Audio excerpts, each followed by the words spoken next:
Welcome to The Right to Reason. I'm Robert Stanley, and today you're going to be hearing from Amer Aziz, writer for the Huffington Post and a very well-studied Muslim. Hey, this is Amer Aziz. I'm with the Muslim Writers Guild of America and the Ahmadiyya Muslim community, and you have the right to reason. I'm going to ask him why there is so much violence and rape in the Quran, and he's going to talk about Trump's Muslim ban, the history of the Crusades, Sam Harris, and the infallibility of the Quran. All that happens right now. And let me assure you that we are going to take our fight for economic justice, for social justice, for environmental sanity, for a world of peace. Support The Right to Reason at patreon.com/right. The cosmos is also within us. We're made of star stuff. We are a way for the cosmos to know itself. Like our page on Facebook. Follow us on Twitter at Right to Reason 1. Subscribe to us on YouTube. And I think it should be religion treated with ridicule and hatred and contempt. And I claim that right. Learn more about the broadcast at therighttoreason.com. Amer Aziz is a speaker, writer, and editor with the Muslim Writers Guild of America, a body of writers combating media caricatures of Islam. He writes opinion editorials in newspapers in the USA and abroad, and blogs with the Huffington Post, Pathos, On Faith and Belief Net, mostly on Islam and religion. That's what we're going to talk to him about today. He's a member of the Ahmadiyya Muslim community, a 19th century Messianic revivalist movement founded by Mirza Ghulam Ahmad, who Ahmadi Muslims believe was the Messiah foretold by Muhammad and Jesus. That's interesting. The movement spans 200 plus countries with membership in the tens of millions. I did not know that. Amer, happy to have you. Hey, happy to be here. Thanks for having me on the show. So cool to have a HuffPo writer, man. I love your stuff. I've been reading a lot of it, and it's great writing.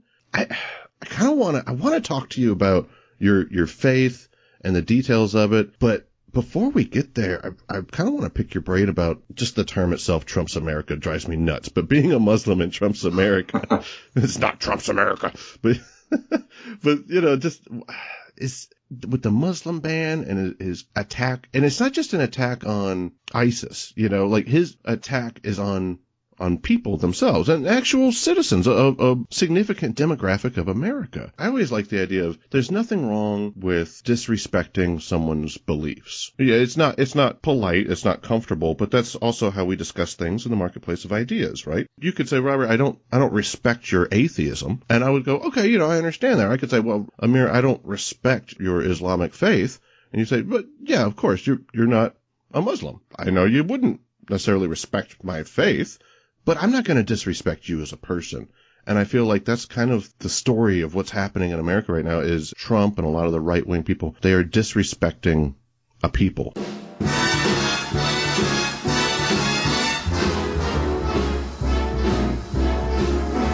put out a statement a while ago, and these people are going crazy. I kissed her and she kissed me. They won't report it. Shall I read you the statement? Donald J. Trump is calling for, now listen, you got to listen to this one because this is pretty heavy stuff, and it's common sense, and we have to do it. Remember the poll numbers, 25%, 51%. Remember the poll numbers. Okay, so remember this. So listen. Donald J. Trump is calling for a total and complete shutdown of Muslims entering the United States until our country's representatives can figure out what the hell is going on.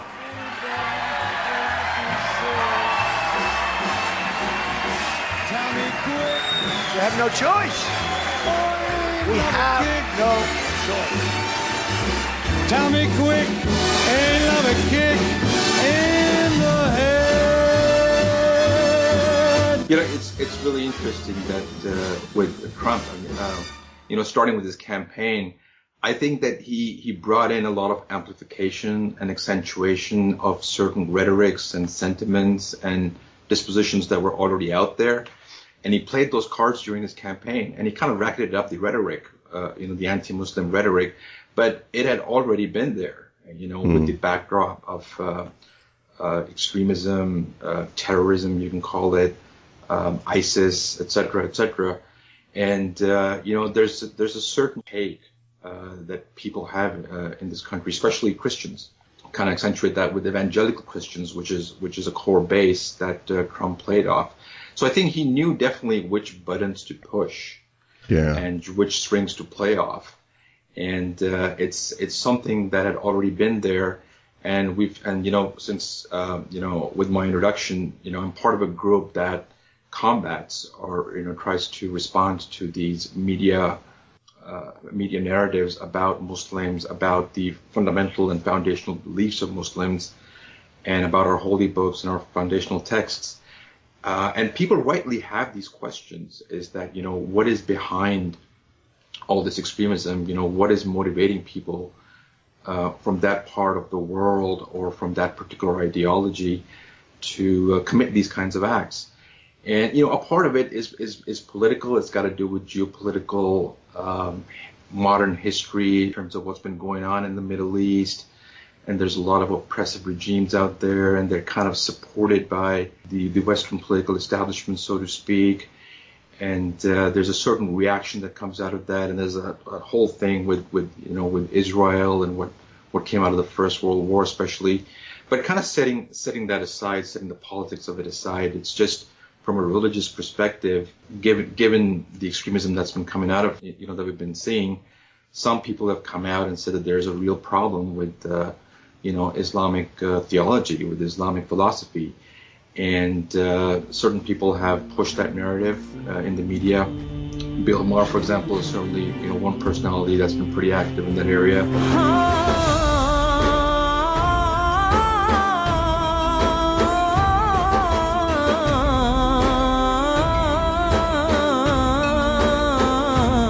So the other thing we want to talk about, of course, is that you and I have been trying to make the case, I have anyway, that liberals need to stand up for liberal principles. This is what I said on last week's show. Obviously, I got a lot of hate for it, but all I'm saying is that liberal principles like freedom of speech, freedom to practice any religion you want without fear of violence, freedom to leave a religion, equality for women, equality for minorities, including homosexuals. These are liberal principles that liberals applaud for, but then when you say in the Muslim world this is what's lacking, then they get upset. Yeah. Well, liberals have really failed on the topic of theocracy. They'll criticize white theocracy, they'll criticize Christians, they'll still get agitated over the abortion clinic bombing that happened in 1984, but when you want to talk about the treatment of women and homosexuals and free thinkers and public intellectuals in the Muslim world,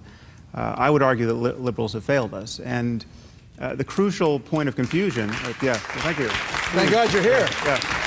Well, I mean, the crucial point of confusion is that we have been sold this meme of Islamophobia, where every criticism of the doctrine of Islam gets conflated with bigotry toward Muslims as people. Right. And that is, it's intellectually ridiculous. Even it gets So hold on, are racism. you the person who understands the officially codified doctrine of Islam?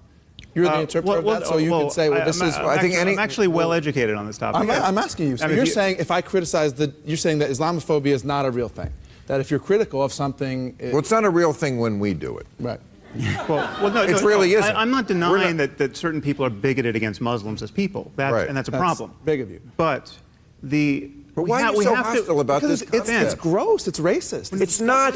But it's so nuts. It's like saying those stateless, shifty Jew. You're not listening Absolutely to not. what we are saying. You guys are saying if you want to be liberals, believe in liberal principles like freedom of speech, like we are endowed by our forefathers with an inalienable rights, like all men are created equal. Ben, we have to be able to criticize bad ideas. And of course we do. No liberal doesn't want to criticize bad ideas. But Islam at this moment is the mother lode of bad ideas. Jesus. So we have That's ideas just a fact. like blasphemy. Allahu Akbar, Allahu Akbar, innaka antal alimul Sam Harris, who, I don't know if I should say is from your neck of the woods, but maybe somewhere around there, or maybe a little distant from where you are. Yeah. And, I would agree with him on most things he says. I heard a discussion with him, but with Dan Carlin, guy that does hardcore history, and they were going back and forth about the issues with Islam and modern day, ISIS and things like that. And I thought it was a fascinating conversation because Sam just wanted to focus on the religion itself and didn't want to focus on economical reasons. And Dan was trying to communicate that to him, and he really stuck to his narrative. And that was the first time that I started questioning Sam, because I was right there with him the whole time, because I'm an atheist activist, so any religion is destructive to the world, in my opinion. Right. It wasn't a hard thing to sell when Sam or Bill would say things like Islam is the worst ideology in the world, or something. I'm paraphrasing. It was something along those lines, and I thought, okay, yeah, that's fine. I mean, one of them has to be the worst, and this one seems pretty bad, so no problem. But then once they start talking about, well, why are these things happening in the Middle East? Why do we have terrorism in the world? And they simply say, well, that's just the religion. The Quran's violent.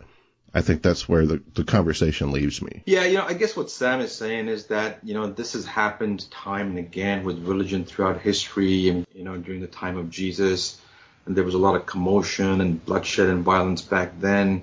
And then you've had Christianity that kind of morphed into Christendom after Constantine. And then there was this kind of ideology and philosophy, very expansionist, and a lot of wars and violence came out of that. And then you had the Crusades. And I guess from a Judeo-Christian perspective, that history has gone by, and then people have reconciled with it. But now we've got a contemporary issue with Islam. And to some extent, up to that part, I kind of can agree with him. But again, I think that core intellectualism is missing about, what the core theology and the core events and the core foundation of the religion itself is. And for example, Sam himself pointed out that the Quran actually does not spell out any specific punishment for apostasy. It does not say to kill apostates. And this is a tradition, it's sort of a jurisprudent tradition that's come out of Islam, out of certain interpretations, and certain governments or certain dynasties in the past have entertained it, and mostly, I would say, for political purposes. But the Quran actually has a verse in there, which, we use a lot, which basically it says, La ikraha fid din, which means there is no compulsion in religion. Religion is a matter of the heart. It's a matter of your own evaluation, your intellectual disposition. And, what is the effect of forcing religion onto somebody anyways, if you do that, it's not going to make them spiritual. It's not going to make them religious or close to God by any effect. They're going to respond very negatively to that. So he's even brought that up. But, for the most part, you're right. It does come off as an attack on the religion itself. I'm confused. I thought, and I don't know the Quran very well. I'll just preface with that. But I didn't expect you to say that the Quran doesn't say to kill infidels. I mean, it's full of that stuff. I don't know where to start with this, but I mean, whenever I talk to a Christian, for example, and I say, well, there's a lot of violent stuff in the Old Testament. I mean, they immediately are like, oh, yeah. Like, I can explain it, but yeah, it's full of horrible things, It was just, that was the time, or you're taken out of context, or you have to understand that these people were different back then and God had to be hard on them, or something like that. But to say that it doesn't say to kill infidels kind of shocks me, because I'm thinking, like, you would admit that there's a lot of violence and rape in the Quran. Like, that wouldn't be going too far to find common ground there, right? Well, I mean, there certainly is no rape in the Quran, but as far as violence, I wouldn't use the word violence, because I think that per se is sort of a derogatory term, and it implies the use of force to achieve maybe a political goal or a political ambition. But there are verses in the Quran, and the ones that Sam and even Christian apologists or whoever wants to oppose the Islamic religion and theology come up with a lot, is in chapter 9, speaking to military engagement. It's talking about fighting, it's talking about battles and wars. And the early Muslims, once Muhammad started preaching Islam in Medina. Fight until they pay jizya and feel subdued, something like that? Jizya, right, the tax. I'm going to mispronounce everything today. Right. I know you'll help me out. Yeah, and I'll quote one for you, which which leads to that kind of that kind of thinking and those kind of questions. Is that there's a 9:29 that says fight those from among the people of the book, and that's basically whenever the Quran references people of the book, it's Jews and Christians who believe not in Allah nor in the last day, right? Mm-hmm. So this is one verse in there, and a lot of people take that as some foundation, and the fact is that people who commit acts of violence based on extremist ideologies do also source these kinds of texts. Yeah. But what is the reality behind it? I mean, the key word there is context, and it's a broader historical study and evaluation. And I've written on the HuffPo about that as well. It's a longer discussion. But the key word here is that people of the book who do not believe in Allah nor in the last day. Now, I'll quote another verse, from the Quran as well, which is going to come off initially as maybe a blatant contradiction. And this is from chapter 2, verse 63, and it says, "Surely the believers, right? The believers and the Jews and the Christians and the Sabaeans, and whoever believes in Allah and the last day, right, which is the day of judgment, and does good deeds shall have their reward with their Lord." So the way I reconcile is that in the first verse where it says fight those people who don't believe in Allah or in the day of judgment, I think it's referring to those Jews and Christians who are not conforming to a sense of equity and a sense of justice, and they're opposing the Islamic movement unfairly. And that has to do with the context of the politics and the battles of the time. And in the second verse, because it says in the verse itself that these are the Jews and Christians who believe in God and who believe in the judgment and who believe in accountability, and they're the good guys, right? Whereas the other ones, no matter whatever social identity, they may call themselves Jews, they may call themselves Christians, or even Muslims, or even those Muslims like ISIS calls themselves Muslims, right? But I can make a fair argument that they're not, or they're not following the Muslim teaching or the Muslim theology. That's kind of what we're up against. That's kind of what I'm up against as well, is that you'll have an act that's carried out, that's headlined across the world. It's going to drive a lot of emotion, a lot of reaction, and then people are going to quote a verse, cherry pick a verse, and they're going to say, well, here's the connection. Here's the association. Yeah, I was planning on doing just that. Yeah. I'm trying to preempt you on that, I guess. Fair enough. Here, that's the problem, right? That's the problem. And then we have to come back and say, look, there's such a broad context of the Roman war that was going on in Asia Minor and Arabia at the time that actually started pre-Constantine. Yeah, almost around the time when Constantine was there. And, I guess I can kind of get into that. I don't want to veer too much off subject, but, this was a war of religion. I recently read a great book by Peter Prankopen, who's the director of Byzantine Studies over at Oxford University, called The Silk Roads. And he's written 3 or 4 great chapters on this, and he basically calls it a war of religion between Rome and Persia. Constantine's conversion and his conviction and the birth of Christendom, right? And there was populations of Eastern Christians living in Persia and Asia Minor at the time as well. And it led to the Dark Ages, and it clearly that transition into Roman Catholicism and the destruction of the Republic, that's what started the Dark Ages, right? I mean, I agree with you. Religion had a really negative effect, but I also feel like there's no way that you could say a holy war could be ethical, So I mean, even in terms of back to Islam, where you were saying, well, this is a political thing, so it's not necessarily saying we need to all just go kill infidels, but even if it's a political thing, that's still wrong too, right? Well, I guess what are the core values behind it? If a religion such as, let's say Constantine's Christianity, or on the Persian side, it was basically Zoroastrianism, and both sides kind of really hardened as they clashed, as the empires themselves clashed. And historically, we know, for example, especially during Muhammad's time, at the time of the birth of Islam, Persia kind of got the upper hand, right? And they had a string of victories, and they actually ended up in Jerusalem. And they took down the Holy Cross from Jerusalem, and they carried it back to Persia. And the statements that were coming out was basically religious statements. Is that, Khusro, who was the chief of the Persians at the time, he was calling out Heraclius at the time, saying that, if this is your God, this is your crucified God, where's your position now? Where are you now? Look at this. They were forcing conversions, or they were actually enacting persecutions against the other side. And then what happens is that, Rome comes back, dramatically comes back, and has a string of victories on the other side, and they actually get Jerusalem back.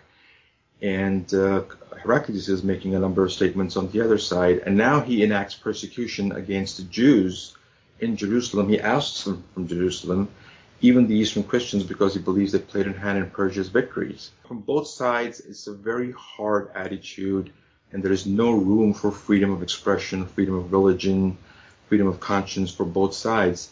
Now, as the Islamic movement comes out and expands during this time and comes into conflict with Rome and Persia, and I think that's kind of where some of this backdrop is coming from, and what these verses are speaking to, and what these foundational texts are speaking to. The core principle in the Quran is that there can be no compulsion in religion. And Muhammad, he faced persecution initially in Mecca and had to migrate out of Mecca. There was an assassination attempt on his life as well.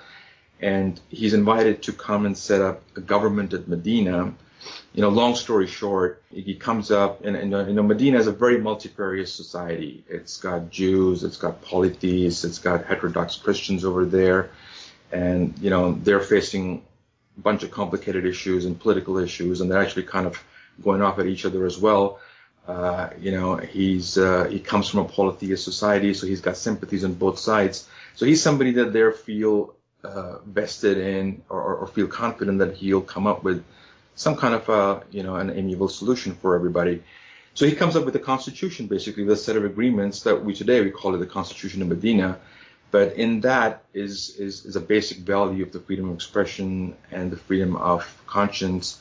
First of all, they came up with a whole set of agreements and accords between the different tribes, in terms of coming together to defend the city if it's being attacked, things like that, military engagements. Amer, if I can, sure. I'm interested, and I hate to cut you off, but I fear that while that's fascinating, I worry that we kind of got off on a tangent. Yeah. And perhaps this explanation is necessary to explain what a holy war is, but it seems like if I read something out of, let's say, Surah 2:191, I'm sure you were like, of course he goes there, but kill them wherever you catch them and turn them out from where they have turned you out, because persecution and injustice are worse than killing. Like passages like that, like I understand that you're saying this was a book that was written right after and during a war that was going on. Passages like that are violent passages. I don't feel like that's a long walk to take. I mean, that's a violent passage. And if I were to, let's say, I could rewrite the Quran and remove that passage and the passage that you spoke of, right? And I come out with one that just doesn't have that. It has everything else. It has all the good stuff, because there is a lot of good stuff and a lot of fascinating scientific things in there, right? And it's got all that. But if I just took out the violent stuff, wouldn't it be a better book? Well, I mean, the thing is, what do you think? There are going to be situations where there is going to be a war and there is going to be a battle against people who persecute, who do not allow for freedom to exist or for freedom to flourish. And they only want things on your terms. So let me take, for example, Nazi Germany, which didn't happen too long ago. And when we meet them, there is going to be death and destruction, and there is going to be violence. But it's justified. And this is how it's justified. And these are the the commonly understood moral values, time-honored values that we're basing this on, I don't think that's a disagreeable context. And I understand that we got off on a tangent over there, and maybe this is not the time to pull in all the history that I feel that we need to look at that. But we do have to look at it in terms of the context of what was happening at the time, and what was going on, and the persecution.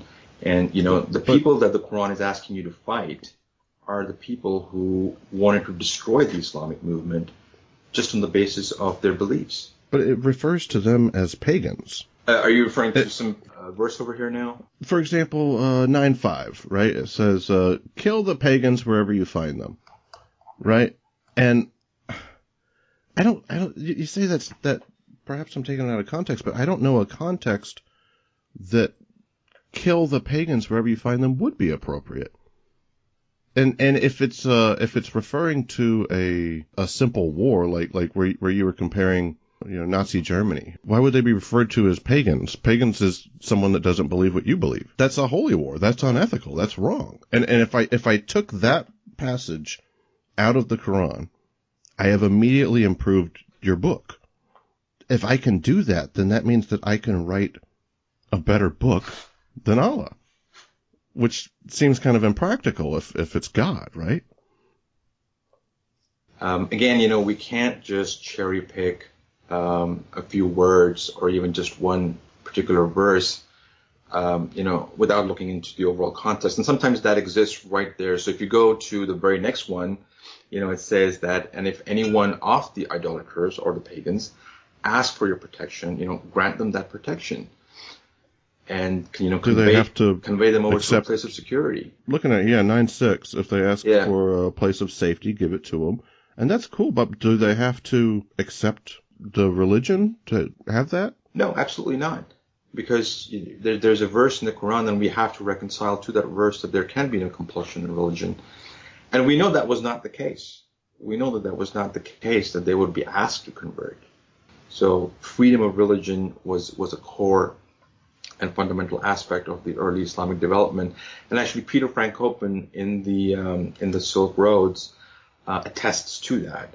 And using non-Islamic texts, historical texts, referring to basically the building of churches. And this is after these initial battles took place that the Quran is referring to. This is during an expansionist phase that came later, where the Roman and the Persian empires were actually brought down, and Muslim conquest basically overtook that. And in a famous incident, for example, the Caliph Omar, he conquers Jerusalem and he ends the persecution famously. This is a famous incident historically, where Jews are permitted to now re-enter Jerusalem. I mean, what I'm saying is that if you pull those specific words and that verse, like I was saying, that this tends to happen a lot in the media narrative, and it does get amplified exponentially in the backdrop of, let's say, a specific act of terrorism. But intellectually, we do have to. Though. It says, if one of the pagans asks you for a place of safety, give it to him so that he may hear the word of Allah. That's forced evangelism. That's still wrong. I appreciate where you're saying, it says kill them where you find them, and it's almost like we just move past that. Like, that's okay. And then, but we move, and you're like, but it says give them a place of safety if they ask for it. Right, but that's so that they hear the word of Allah. Right? And it later says, because they're men without knowledge. So in other words, they're pagans. They don't have our religion. Give them safety so that you can religionize them. That's still wrong. That's still forcing a religion on them. So I get that you can read it. This happens with the Christian Bible a lot too, where we'll say, well, you can read it in a really good way. But I'm saying, but you can read that in a really bad way. I could totally justify, if I were to replace Islam in this passage, right? If we're not talking about Islam at all, we're just talking about Scientology, right? Or you know what? Let's do something that's kind of even funnier than that. What are the people that like live on farms and stuff and have horses? Amish. Yeah. Okay, so if the Amish were coming after people with pitchforks, right? And they said, well, hold on, our Bible, our God tells us kill the pagan where you find them. So kill non-Amish people where you find them. And you go, well, hold on, that's wrong. Your God's immoral. And they say, yeah, well, if you want safety, we'll give you safety so that you can hear the word of the Amish Allah.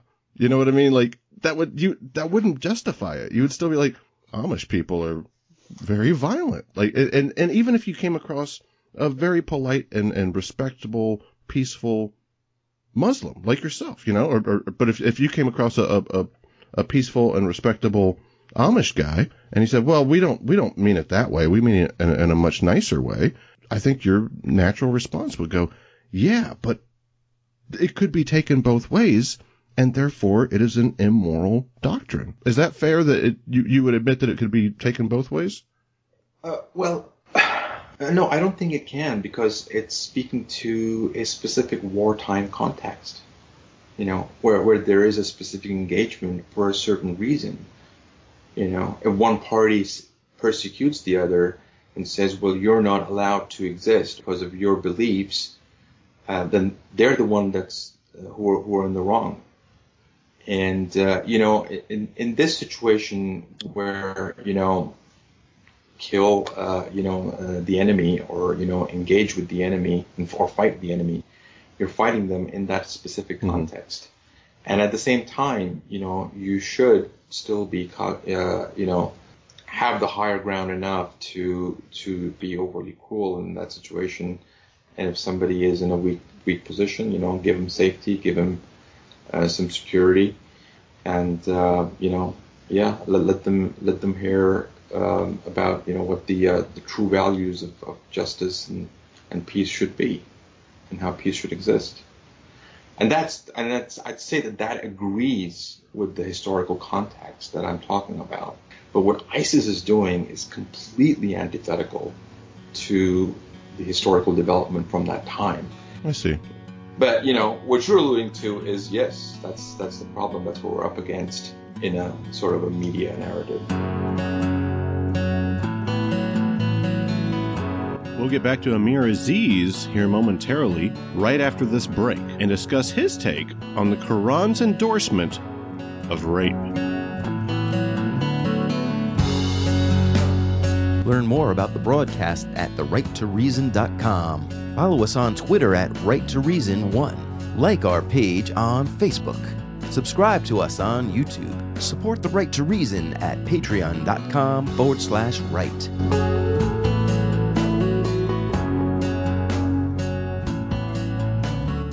You had mentioned there was no rape in the Quran, and I thought maybe I misspoke with saying like there's acts of rape, and the wife just bought the Quran for me recently, so I've been reading it. I haven't completed it yet, so that's why I appeal to your knowledge on it. But what I do come across a lot is, it seems fairly clear to me, honestly, the endorsement of rape. I haven't come across a spot where it's actually like telling a story of rape, like I could find throughout much of the Old Testament, for example, or something. But it keeps using this term, and maybe you can help me understand it. Whatever your right hand possesses, or whom your right hand possesses.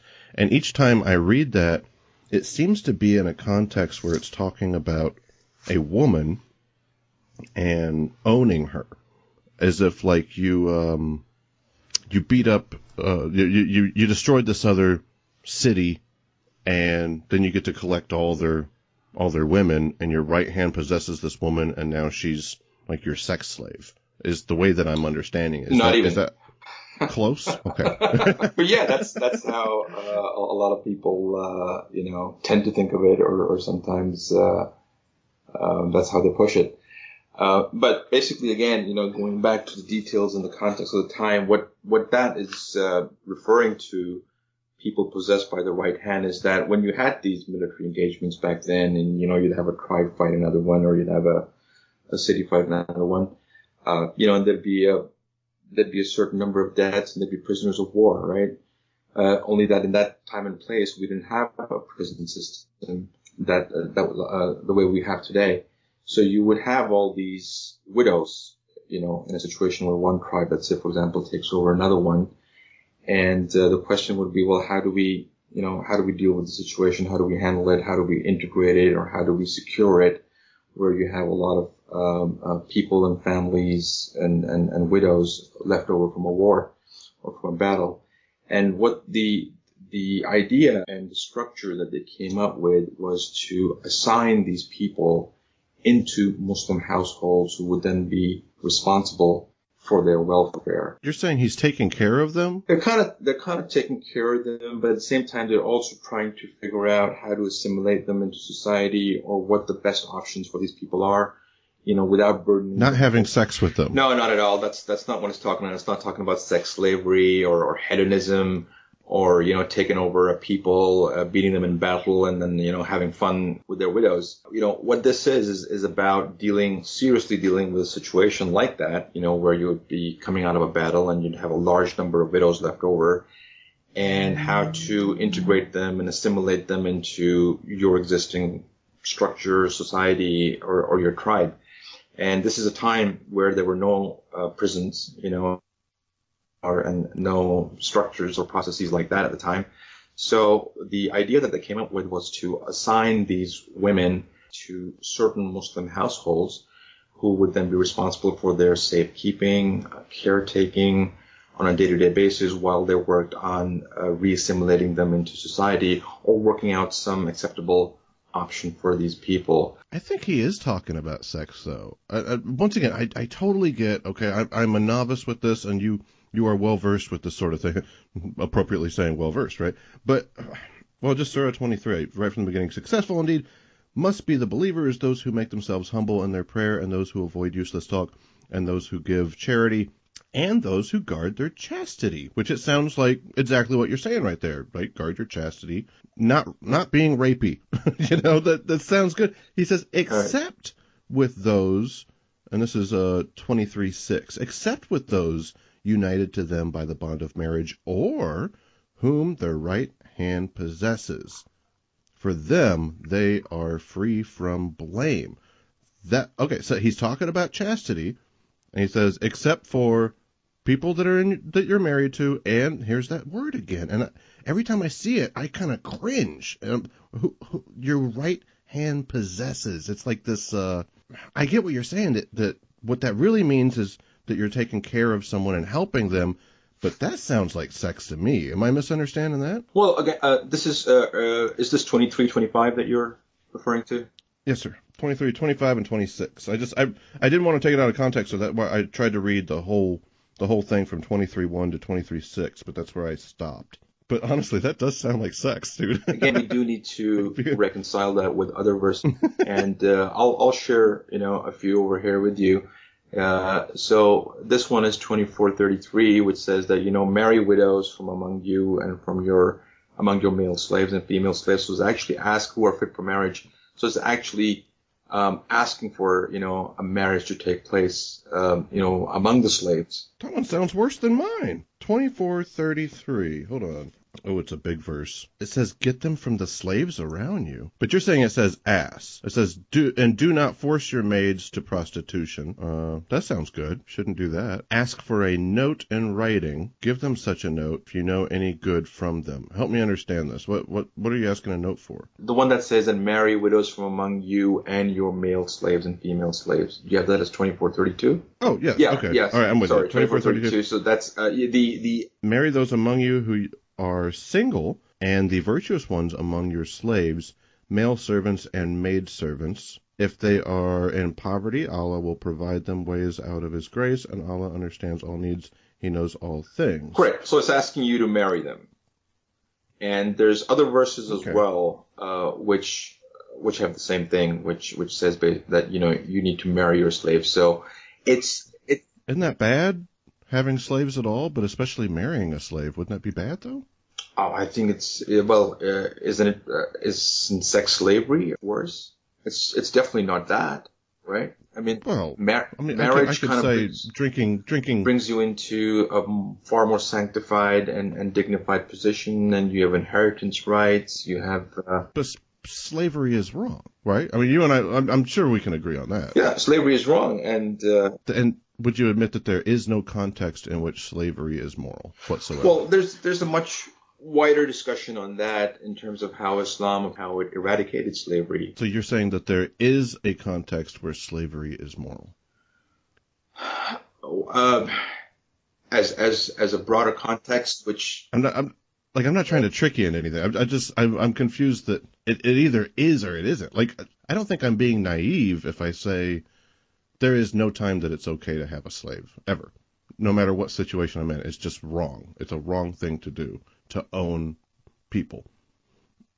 I don't think I'm being like misunderstanding some facet of history or of religious doctrine, or I feel like it's okay to make that statement. It seems pretty obvious, right? And especially not marry your slave. That's sex slavery. That's what that is. Well, I mean, if you're coming out of a wartime, sort of a battle situation, and you're taking people in, and there's going to have to be certain rules.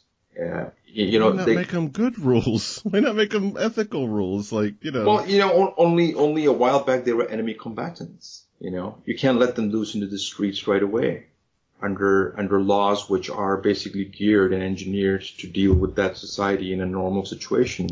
Are you saying in a more normal state of affairs? But it doesn't.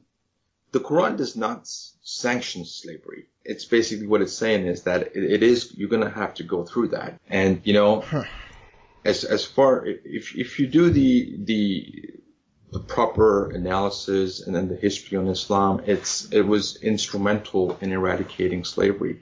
In fact, Muhammad himself elevated slaves to positions of government, positions of religious leadership, government leadership. There's the case of Salman the Persian, Salman Farsi, who became governor of the district of Medellin. But, I think that I don't know that we're going to find common ground on this topic, but look at those verses too, which talk about, like there's a verse in the Quran that says, what is the high ground? The high ground is basically freeing a slave. Free your slaves.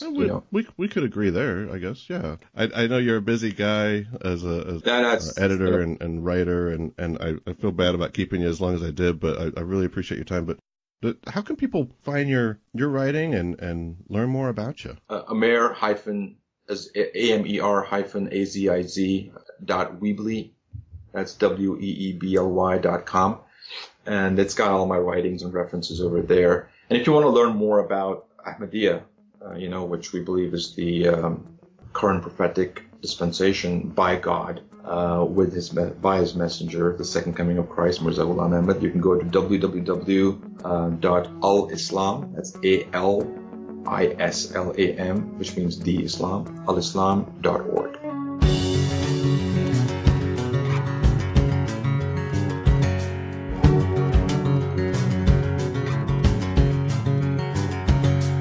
Amer was a lot of fun, very fascinating guy. He really has a firm grasp of history. This conversation doesn't end, actually. It continued on, and if any of you are religious study nerds like myself, you'll enjoy hearing the rest of that discussion at the end of this show. It wasn't part of the debate, so I thought I'd leave it separate, but it's really interesting, so I couldn't leave it out of the production. So after my closing today, just stay with us and you'll hear that part of the conversation. Speaking of the production, I want to thank our contributors to today's broadcast. As always, Jason Camo from A Lost State of Mind, and welcoming a new voice and sound of the show, David Blair.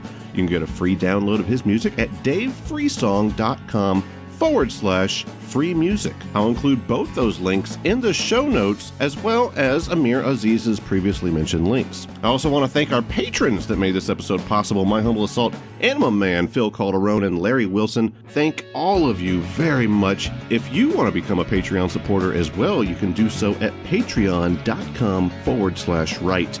Next week, we'll be talking about money with Michael Schaefer of the Reasonable Risk podcast. Very cool guy and super wise when it comes to finance from a skeptical perspective. That's next week. Between now and then, remember that you have the right to reason.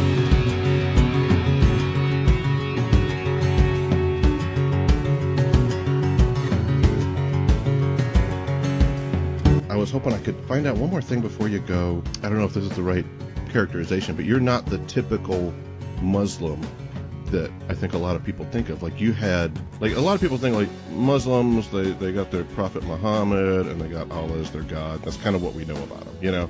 But you actually have a Messiah that already came. Is that a correct understanding? Yes, correct. And that's fascinating to me. Like I love stuff like this. Like can you explain that a little bit for us? Yeah, and I'll make it a little bit more fascinating as well. In fact, maybe exponentially fascinating. That Messiah that we believe in, we believe him to be the second coming of Jesus. So, you know, he is Mirza Ghulam Ahmad, who lived in India in a place called Qadian, India, from 1835 to 1908.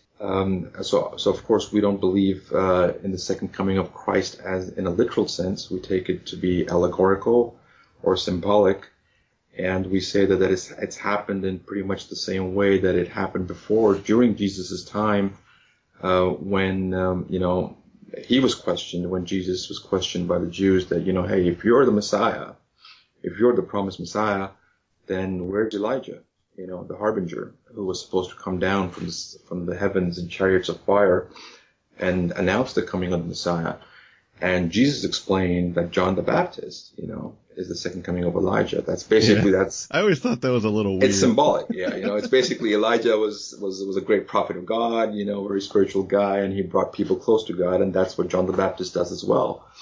So that's what that means, and that's the only precedent we have. And so we say that that's fundamental, that's instrumental in kind of prophetic thought, end times thinking, or what we also call eschatology. Probably the greatest common denominator in terms of prophecy is the second coming of Jesus, which I don't know if you're familiar with that. It's a common belief among Muslims, among Orthodox Muslims, in fact all Muslims, I would say, that Jesus didn't come back a second time yet, or that he did. He will. And you guys believe that as well? Yeah. I didn't know that. No, that's very cool. It's in fact it's a key belief to be a Muslim, is that they believe that he...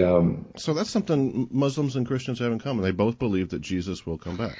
That's the part they have in common. However, that's where they diverge. You know, he's going to come back, and obviously both sides think that he's going to take their side and overcome the other or fight the other. Do you think Jesus was a Muslim then? Well, I think he was a Muslim in the sense that a Muslim means one who is submitted to God, who is submitted to Islam and you know, the values therein. So you can say that he was a Muslim in the sense, as in he was a great prophet of the God, but of course there was no social identity as a Muslim at the time. Yeah. So he wasn't. But still, I'd love to see you like a Christian and like you guys arguing back and forth, and you'd be like, hey, Jesus was a Muslim too, and just watch them just like boil over. Well, and here's a little bit that I would like to tack on. You know, when we say that, you know, we believe in the second coming of Jesus in a symbolic sense, you know, then we get asked, well, how, right? Can you elaborate a little bit on that and tell us how can Mirza Ghulam Ahmad be the second coming of Jesus? Basically, Jewish and Islamic dispensations both kind of started off with great empires, right? In the following of Moses, we had Joshua, who had had to fight a lot of wars and battles against his enemies. Same thing kind of happened in Muhammad's following. And by the time we get to David and Solomon, we have this great Jewish empire, a great civilization at the time. And from there on, we basically get a downfall. And, you know, it keeps getting worse and worse. And then you have the first temple that's destroyed by the Babylonians. By the time Jesus comes along, the Jews are in a very anguished and grievous state, you could say, right? I mean, they're being ruled by what they see as an idolatrous, pagan, Roman empire. And, you know, they see corruption in the temple with the high priests. And they're thinking, well, what went wrong? You know, what did we do wrong? Why are we in this position? We were God's chosen people and we were doing so well. A lot of them feel that, you know, they need to go back and kind of do what Joshua did, right? But they have a very wrong interpretation of it. And, you know, they see the Jews as Hellenized, as being kind of overtaken or highly influenced by Roman culture. And in their ideology, if you read what the Zealots did during the time, and there was groups like the Sicarii, you know, the dagger-wielding throat slitters, they would basically kill Jews, you know, who they thought were not not real Jews, that they had apostated because they'd given up the true Judaic lifestyle and the values. And there was all this terrorism that spawned during the time. And Jesus' message was that, that context, that you completely lost that context that happened the following of Moses and Joshua. You got to live under Caesar. Well, that's your position in this day and age. But give to God. That's the famous. I don't have the exact reference in front of me, but that's the verse from the Bible. When he's approached by the Pharisees about that. That statement alone, changed the world. Yeah, right. More than any other statement to me. Give unto Caesar that which is Caesar. I feel like that, and I mean this doesn't have historical evidence to it, but just if looking at the entirety of Roman Republic, Roman Empire, and just how it progressed, after Constantine, which you were referencing earlier, that one statement I feel like gave Christians a special ability to work with their government, to be submissive to their government. That allowed Caesar and every emperor thereafter to go, well, these guys are hip to us. Right, Let's use them. We can still profit from them. And that's why we have the three dominant religions that we have today. That gave Judaism a special advantage, as well, because Jesus was a Jew. And now we've got, I think, in my opinion, as looking at it as a secularist, right? That's why we have Islam, Judaism, and Christianity today as the three dominant religions of the world, because of that one statement. Yeah, but they didn't agree with him at the time. The Jews did not. Definitely the temple priesthood did not agree with him. I mean, they really felt that Rome has their interpretations of eschatology at the time, because they believed they were living in the end times as well, and they thought the Messiah is going to come, and the Messiah is actually going to conquer Rome, and it's actually going to conquer over the whole world for them, and then everybody's going to believe in the one true God, maybe become a Jew, and, that's the happy ending that they were looking for. But it didn't exactly turn out that way. Submission, or let's say being a good citizen to your government, is an act of faith, and you can still be religious and spiritual, and, worship God the way you want to and live your life the way you want to. And, in fact, the fanaticism and the violence during Jesus' time, the religious extremism, got so bad that, Josephus, Flavius Josephus, you may have heard of him, he was a famous Jewish historian at the time. He calls it the fourth philosophy. And he says, this is something new and very different that's going on here. And there are these people who believe that we've got to violently just mow down anybody that we think is an apostate from Judaism, be it a Jew that's trying to be a Greek or a Roman, or it's the Greeks and the Romans, the Gentiles and the Romans themselves. And he calls it the fourth philosophy. And he actually talks about it as well, a reign of terror. Now, fast forward, what I'm trying to get to as to how does this symbolize the second coming of Jesus, is that in Islam, with the context of the Roman-Persian wars that I gave, and the conquest over the Romans and the Persians by the early Muslims, we believe that there is a true moral context over there, and that there were people who believed in the freedom of conscience and the freedom of religion. But now, fast forward, the Muslim communities the Muslim societies, last 200 years or so, have been living under colonial rule over an extended period of time, and there's been these grievances that have been building up exactly pretty much the same way as how it happened with the Zealots, that, what have we done wrong? Where did we go wrong? And what do we got to do to get out of this rut? We're overpowered and influenced and culturally influenced and in a number of ways, and we hardly have any say in anything anymore, and we can't control our own people and our own governments, and our leaders are corrupt. And there's this anguish that gets bottled up, and then it's unleashed in the most violent way. And I think ISIS, you'd be very surprised, their beheadings, their beheading videos. In fact, I wrote an article about this as well. And they wield these daggers, these throat-slitting daggers, those black jumpsuits and stuff. And it's very similar to a group called the Sikari during Jesus' time, who basically did the same thing. You know, they just went around and they just wanted to create a very grisly, violent effect by slitting people's throats. Fascinating. So it's like thousands of years later, it's a reemergence of this old tactic. Right, it's a reenactment and the second coming of Christ. So Mirza Ghulam Ahmad basically said the same things what Jesus said.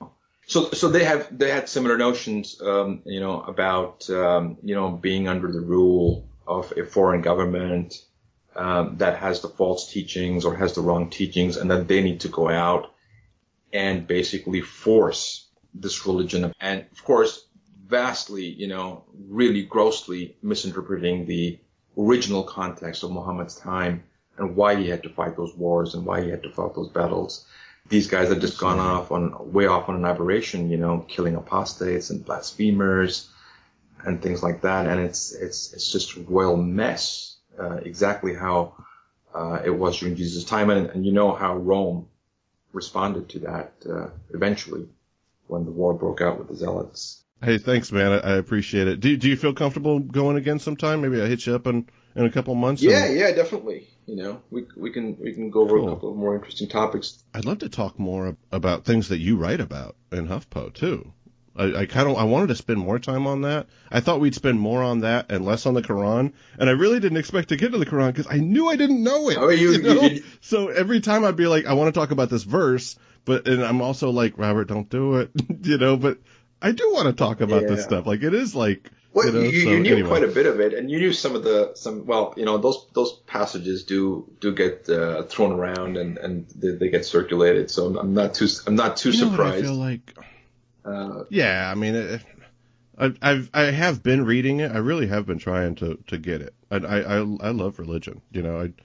I hate religion, from an activist sense, but I love studying it. I think that there are certain narrative truths from Islam and Christianity and Judaism and Zoroastrianism and all this, Buddhism. Obviously, I think Buddhism's got a lot of stuff in it, but it's just. I think that there's truths there, but I think that the way that they're trying to propagate these truths, they have to use myth to do it. And I think maybe if you want to, in some future session, we can take up even that is there really a God behind this? That's what we were supposed to talk about. Yeah. Let's do that. Okay, on the next one, let's just focus. Okay. You'll have to keep me from doing it. Whenever I go to the Quran, you have to be like, Robert, stop. Yeah, I prefer not to get into that, minutia and kind of just get bogged down into a verse or two. Or even though it's important, and I think the stuff that you brought up is important because it's out there, and people are talking about it. It's pretty obvious and they're to going me. to say, whoa, wait, what's this?